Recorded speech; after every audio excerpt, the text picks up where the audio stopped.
1 โครินธ์บทที่14ข้อที่8อาจารย์บอกว่าถ้าแตรให้เสียงไม่ชัดเจนเนี่ย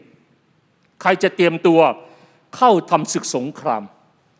นิมิตของคุณเป็นเหมือนเสียงแตรในสมรภูมิชีวิตก่อนจากโลกนี้ว่าคุณจะชนะหรือพ่ายแพ้ในสมรภูมิชีวิตนี้